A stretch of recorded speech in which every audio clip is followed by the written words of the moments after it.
Okay. Hi. Before we get started and we roll the music, I need all of you to know that this episode is going to be broken up into two parts. I have too much to speak on, and for organizational reasons in my brain, it just makes sense to split it up. So there is going to be no, or there will be no headlines in this episode. The entire second episode, part two, the episode that will come after this one, is just straight headlines and opinions and conversation. So this episode, everything that I'm not wrong about, next episode, headlines. With that being said, this episode will have a voice memo from a listener. The next episode will not. Okay? All right, sweet. Let's go.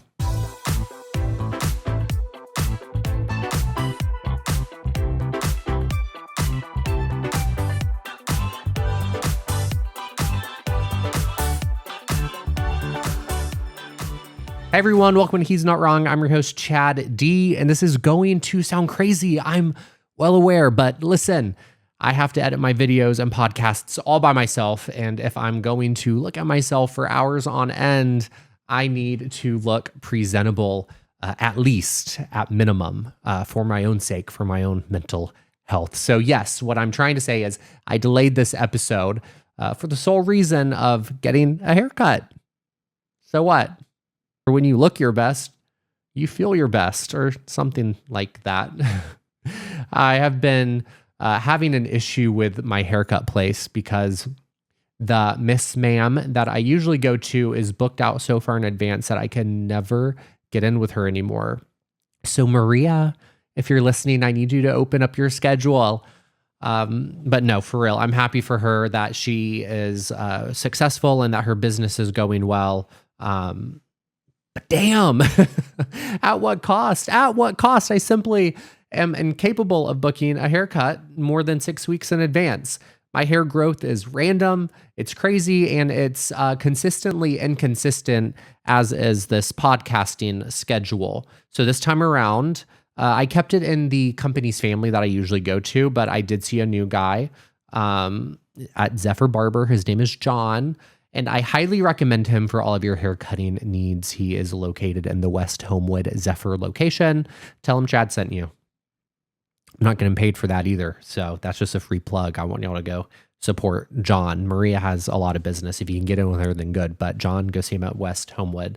So with all that out of the way, I feel a lot better with the truth being out there about the delay in this episode. So fret not. There will be another episode coming right after this one. So that these two episodes today should course correct our random posting schedule that we have been on, and that has been standard practice on He's Not Wrong for the past few weeks now. But listen, I rarely start off episodes with stuff that I'm not wrong about, where I explicitly state it, because the guiding principle here is that if I'm speaking, I'm not wrong. But that is changing with this episode. I have He's Not Wrong, I have a bunch of He's Not Wrongs that I have been dying to share. And so the first thing that I want to say is that I am not wrong that the Savannah Bananas are drag for straight people. So let me say that again. The Savannah Bananas are straight people's version of drag. Think about it. Men are sexualizing themselves. They're putting on a lip sync performance that's been meticulously choreographed and rehearsed. They're using props, they're integrating, or they're interacting with the crowd, and the performance level that they're doing, they're giving 250%. It's drag, just without the makeup and the hair. But even then, they are expressing themselves through the way that they dress up their uniforms and lean into their characters. They blur the lines between sport, theater, and camp. And here's the part that folks often miss. The Savannah Bananas are able to do what they do because drag queens have spent decades paving the way for that kind of performance art to have been seen as not just acceptable, but celebrated. The idea that men can be playful and theatrical, exaggerated, sensual, without shame, that did not come out of just thin air. It comes from a lineage of queer artistry and resistance. So if you love the Savannah Bananas but claim to hate drag, you're enjoying the fruits of a plant that you are refusing to water. I want you to think about that. But I also want to add that if you're a conservative who believes in condemning drag performances in LGBTQIA plus safe spaces, but you're enjoying the Savannah bananas because you view it as a sport and not performance art, then you have a lot of self-reflecting to do. Think about it. If these men were to wear makeup and a wig to enhance the performance that you bought a ticket to watch, is that where your line is? If so, your line is thin. It's not strong and your belief system is quite fragile. I need you to do some research and I need you to expand your mind.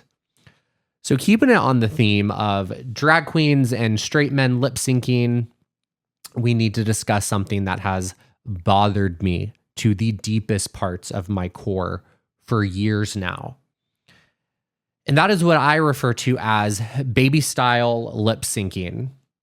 And that occurs on TikTok. Men, women, gay, straights, theys, thems, everyone is guilty of it as of right now. And what I mean by that, when I say baby lip syncing, is that they make their eyes all big and the camera is close up on their face, but yet they're barely moving their mouth at all. And why? Like, what is the point? Did you just not hear what I said about the drag movement setting the standard for lip syncing? Because you are absolutely not meeting the standard. And not only are you not meeting the standard that drag queens have set for lip syncing, but you look scary and freaky and stupid, and I need you to stop with it. If you're going to spend time lip syncing, I need you to go all in on the performance. Entertain me, make me laugh. But what I don't want is to try and figure out if you are lip syncing the right words or even know the right words at all. So this is actually going to make me crazy. I cannot do it anymore. I cannot keep scrolling and seeing what I call the baby lip sync style on TikTok. It's going to make me want to delete my account. But I mean, that's a me problem, not a you problem. But I'm going to start reporting any style TikTok video that I see doing just that. I did not rehearse for my school's lip sync performance every year from 2000 to 2005 for the current generation to not understand how to do it correctly. I need you all to do better. And as if this week and the lip syncing on TikTok didn't nearly do me in, last night Gray consumed more plastic, and I don't know what the outcome of that will be.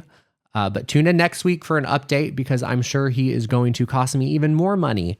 But that's not what I wanted to mention here. I needed to complain for a minute about Verizon Wireless because they were nearly the straw that broke my damn back in 4 to 6 places just a couple days ago. So I'm going to try my best to paint a very clear picture for you.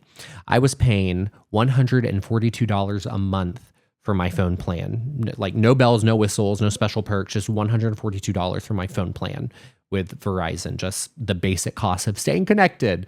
And on top of that, I couldn't bundle it with my internet because my apartment does not qualify for Verizon's home 5G service. So I had to get internet separately through T-Mobile's 5G home internet, which, side note, has actually been pretty fantastic. It's fast and reliable, so no complaints here other than just the cost of my Verizon service. My T-Mobile internet service cost me $66 a month. So now you do the math. $142 for the phone, $66 for the internet. That's over $200 a month just to like exist in this digital space. That's not including all of the streaming subscriptions or anything extra that I currently pay for. That's just internet and phone. So for me, that number each month is just getting harder and harder to justify. I knew that I had to start cutting back somewhere. So I called T-Mobile to get a quote. I said, if I bring my phone service over to you and bundle it with the internet that I already have, what can you offer me? And the rep broke it down for me and he told me that it would be $130 per month, all in, internet, phone, all of it combined.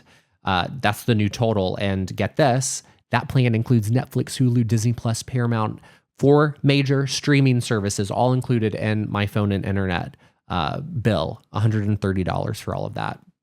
I wouldn't just be saving on the phone and internet bill. I'd be able to cancel multiple subscriptions all at once. So obviously that interested me. But out of fairness, I wanted to call Verizon to see if they could match it or do anything to keep me from canceling my phone service. So the rep that I spoke with, he was polite, but he told me that he'd apply a $25 monthly promo credit to keep my plan moving forward. So my bill with Verizon should be $25 less each month with that credit. So to bring my total down a bit, but it wouldn't be as low as T-Mobile's offer, but closer. So I thought, okay, if this is legit, I don't want to have to deal with the hassle of porting my phone over and switching services. So I'll just stay. A few days later, my bill posts, there's no promo credit on it. Just the same old $142. So I called Verizon back and I was like, here's a situation. I told them about the promised credit that didn't show up, and I end up on the phone for over an hour with Verizon. The new rep that I spoke with went to go check my account, and he says, I have no idea who told you that or why they told you that. There are no promos that are available. There's nothing that I can apply to make your bill cheaper. No solution, no accountability for the person I talked to the first time. Just sorry, we can't help you with this. And so that was it for me. That was the moment where I decided I was done with Verizon. I'm making the switch to T-Mobile that afternoon. So this is where things kind of get insulting. As I'm literally in the middle of transferring my number and setting up my new phone plan with T-Mobile, Verizon starts sending me push notifications saying, like, wait, don't leave us just yet. We have an exclusive offer just for you. And what was one of those exclusive offers, you might ask? A $25 monthly promo credit. The exact same thing I was told that does not exist. And I cannot make that up. I was so furious. And honestly, it wasn't just because of the money. It was clear that they could have done something if they wanted to, but they waited until I was already gone. And by that point, it was too late. So now here I am, new plan, new provider. And honestly, I'm saving $205 a month.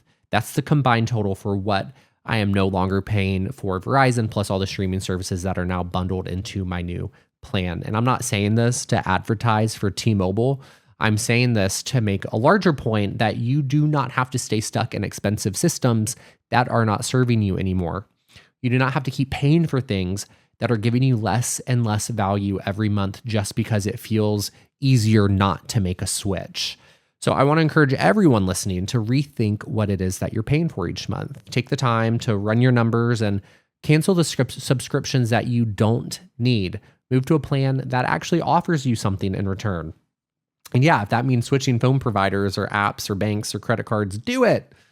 You're not being disloyal, you're just being smart.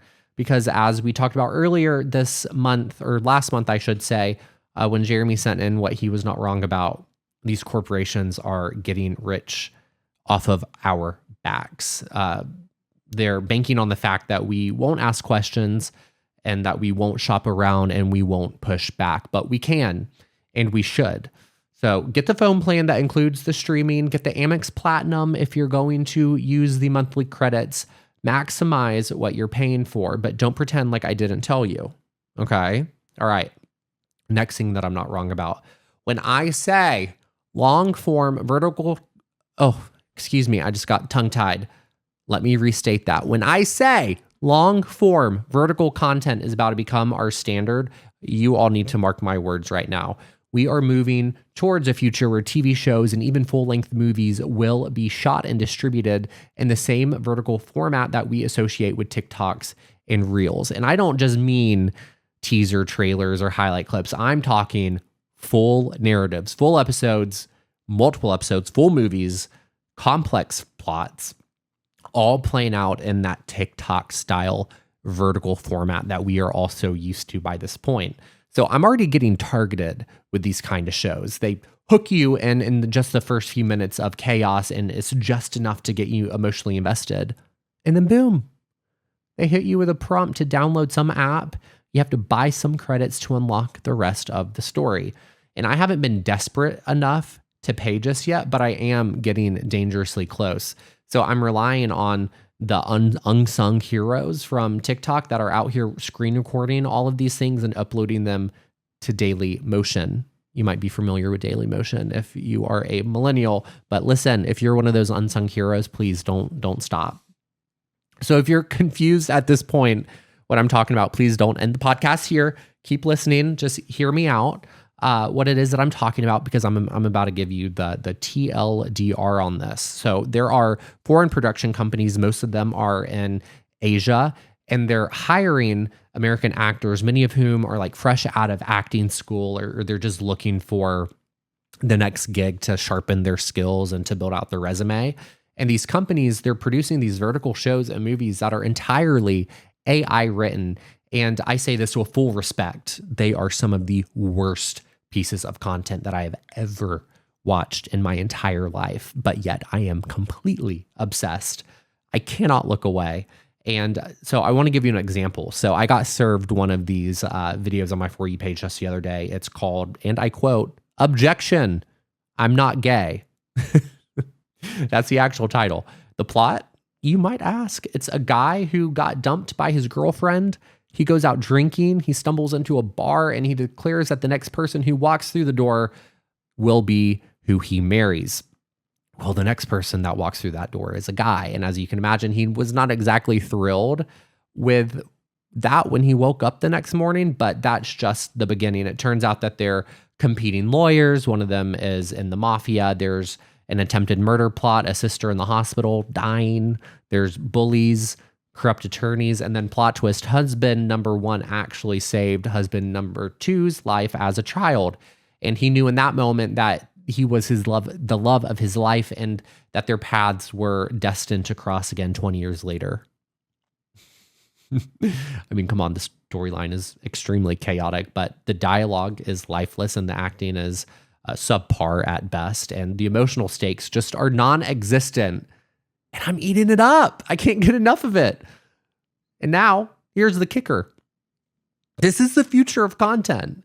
Not exactly this, not exactly Objection, I'm not gay, but not all AI scripts and D-list acting are what the standard will be. But the framework, that's what matters. Short scenes, fast pacing, absurd cliffhangers, simple language, vertical format. It will be engineered to keep your thumb from swiping away. And whether you like it or not, bigger media companies are already watching this trend.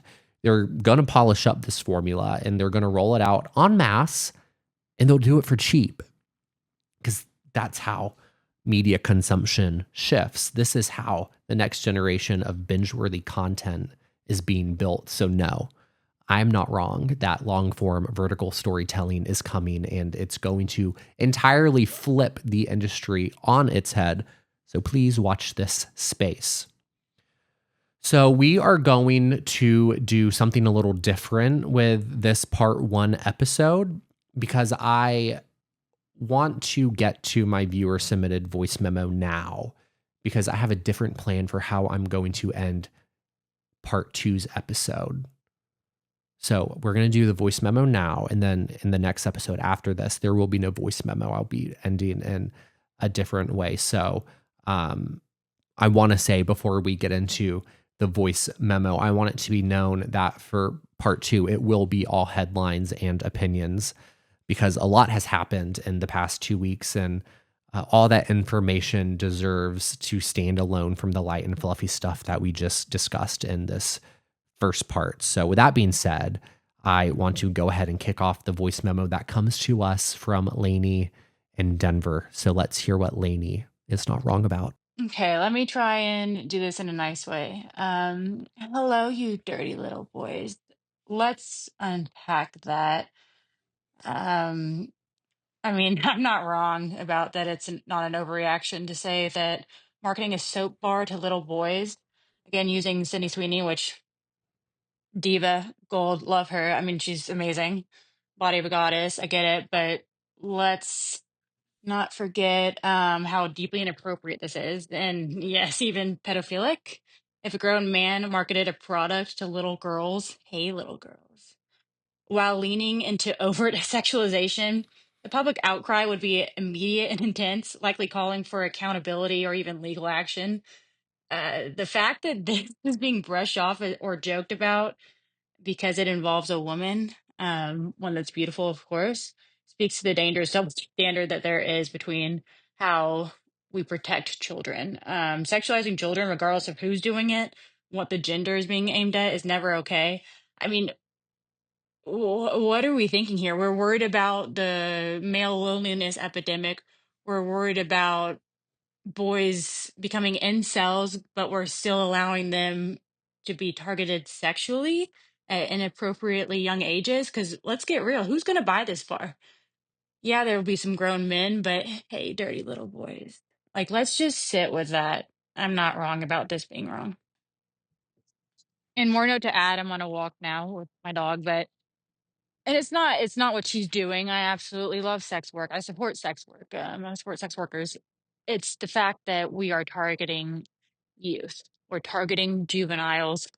Um, and it's just not safe. Like, protect the kids. I thought we were all about protecting the kids.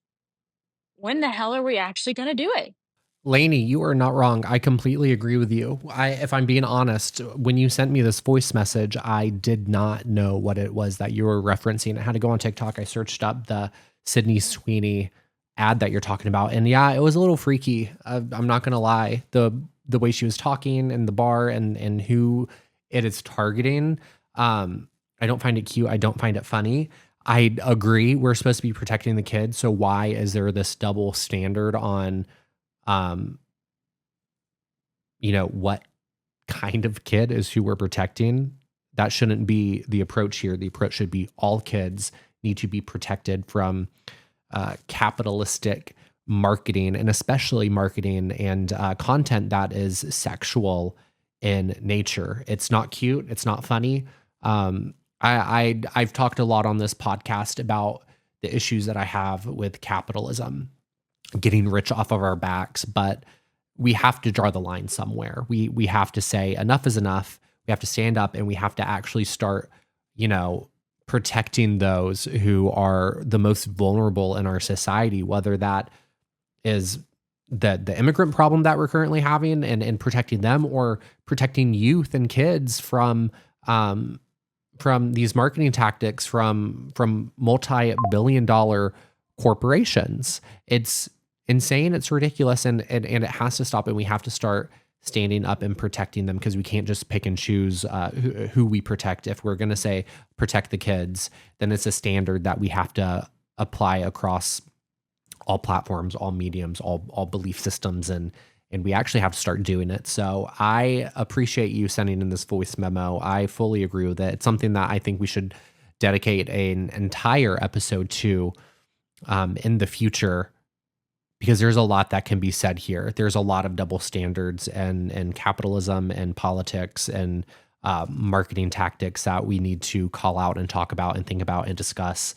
And this is one of them. I wish Sydney looked at this offer and looked at the script and was like, you know what? Yeah, the paycheck might be nice and it might be fat, but yeah, I have standards, and this is crossing a line.